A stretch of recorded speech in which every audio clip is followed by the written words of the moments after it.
What's up everybody, my name is John. I'm a washed up TikTok star who only used to be kind of famous because of his twin brother, but now I make videos about healthy lifestyle tips to improve self-confidence and level up, so if that kind of stuff interests you, definitely like this video and subscribe for more videos like this. So as you can tell from the title of the video, things are going to get pretty emotional today. So yeah, today's going to be a juicy one, guys. We're going to get vulnerable. I even got my tissue box right there in the back, handy and ready to go just in case things get too dicey. I just feel like I need to make a video like this because I'm sure you've seen videos on TikTok about a girl or a guy meeting their partner, and then it fast forwards to a few months later, they're broken up, and then they caption it just another life lesson. Whether if those videos are posted to be on TikTok as a joke or not, there definitely is truth to that. So going throughout this journey of life, you are going to learn a thing or two, whether you are actively seeking out the knowledge or not. But going through a relationship often gives you a whole new life perspective and teaches you things about yourself, and also teaches you things that you must improve about yourself. So everyone knows that majority of the time whenever a girl and a guy break up, the guy will take it the hardest. And if you are a young man going through that process right now, I know it's tough, but you really just have to see it as a life lesson and learn from it. Yes, it's okay to grieve a little bit after, but you can't dwell on the past forever and you have to move on eventually. I read this quote a few months ago and I feel like this could really help out a lot of people who are going through a breakup or just in life. In case I find the quote, I'll put it right here, but it went something along the lines of,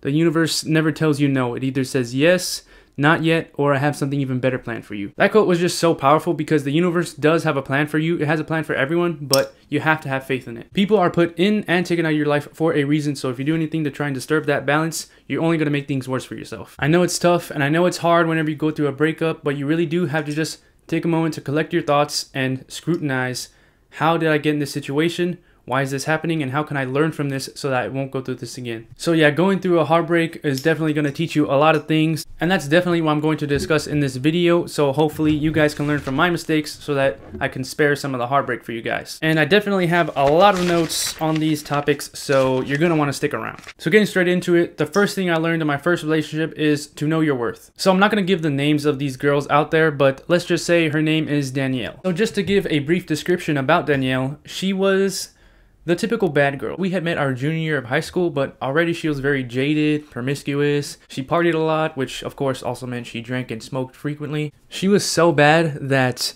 our art teacher, we were both very close with him, he had once told me, of all the guys she's been with, you're the best by far. So at that time when he told me, I took it as a compliment, but thinking back at it now, I'm thinking like, how many guys has she been with? She was just very toxic, and honestly, deep down, I knew that we were doomed from the start, but I was just very naive and kind of brainwashed by that whole Disney fairy tale narrative and believed that I could change her. But considering that she's on this list of the video, that obviously did not happen. Yes, she was pretty, but she was very disrespectful and very unloyal. She would constantly talk and flirt with other guys. She would always playfully tease, poke, and touch her friends that were guys. So those are obvious red flags and deemed worthy of walking away. But I was just such a novice at that young age. I was 16, 17 years old. I was just very unsure of myself to be able to actually walk away after confronting her. And how do I know this? How do I know that she playfully flirted and touched other guys? She did this right in front of me. She did all of these things when I was in proximity, so I can only imagine what kind of things she did when I wasn't in the room. Then eventually I found out that she did the deed with one of the guys that she claimed was her friend. By the way, we were never actually together. Every time I wanted to make things official and ask the question, she would always pull some crap like flirting with another guy, like I said, and that would just repel me from even doing it. And although we weren't officially together, everyone knew we were a thing. So after I heard that treacherous news of how she got it on with another dude, I finally walked away, and we soon graduated after, and I haven't seen or spoken with her since. So moral of the story is to know your worth, and don't tolerate a girl who's going to constantly disrespect and embarrass you by giving other guys attention. I don't care how pretty the girl is, don't be a novice like I was, and don't ignore the red flags hoping that you can save her and change the error of her ways and live happily ever after like in the movies, because that is just far from reality. And although she did treat me unfairly during the time we spent together, I don't fully blame her. Like I said in the beginning, I knew that we were doomed from the start, and I just ignored all the red signs and stayed longer than I should have. So the synopsis of that story is to know your worth. And moving on to the second thing I learned in my second relationship is to not be jealous. So for the second girl I was with, let's just call her Courtney. So Courtney is, you could say, I guess the average girl. Courtney was a very cute, loyal, and feminine girl who never drank or smoked. So this girl was actually all about me and didn't give other guys attention, which was very new to me. However, what was a red flag to me was that she had a lot of guy friends. So the problem wasn't her. She wasn't promiscuous like Danielle was, so I didn't really worry about that. It wasn't that I didn't trust her, it was that I didn't trust the guys. I'm not gonna lie, this did make me a little insecure, and I did get jealous towards her,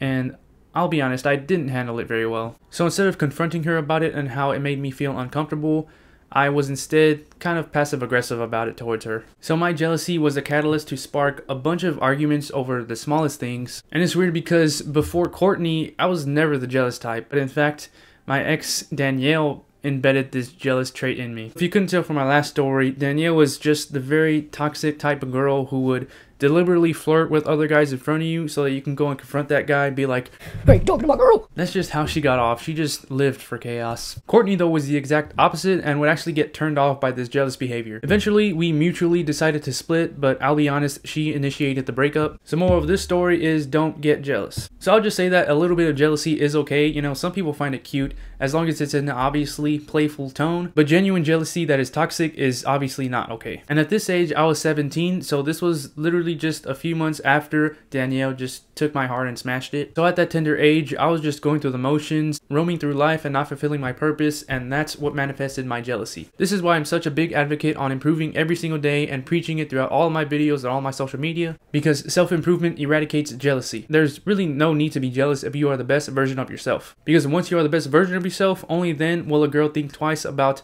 possibly doing anything out of conduct that could potentially jeopardize our future with you. So the lesson from that story is to not be jealous, and I know it's hard, but in order to eradicate the jealousy and insecurities you have to self-improve. So moving on to the last and final lesson I learned from my third relationship is to not prioritize the girl. For this one, let's call her Coraline. So Coraline, I'm just going to say straight off the bat, she was the full package. So Coraline was a very well put together traditional woman who was very loyal, feminine, stunningly beautiful, and honestly, she was a 10 out of 10. Without a doubt, she was a true marvel who not only had an exquisite physical appearance, but had precious intangible qualities. She was very thoughtful, considerate, and caring towards her friends, family, and me, which is to be expected because she was raised in a very healthy household with good parents, so no daddy issues. She was beautiful, compassionate, and expressed genuine hortatory towards me and my goals, but at that time I was 22 and my goals weren't clear cut, which fed into the problem that I'll explain later on. The only possible red flag she did have was that she did have some guy friends. She wouldn't constantly hang out and spend time with them, but even when she did, she would always invite me to come along and join them. So as you could tell, any man would kill to have a woman like this, and you could assume that I was ecstatic myself once I was able to call her mine,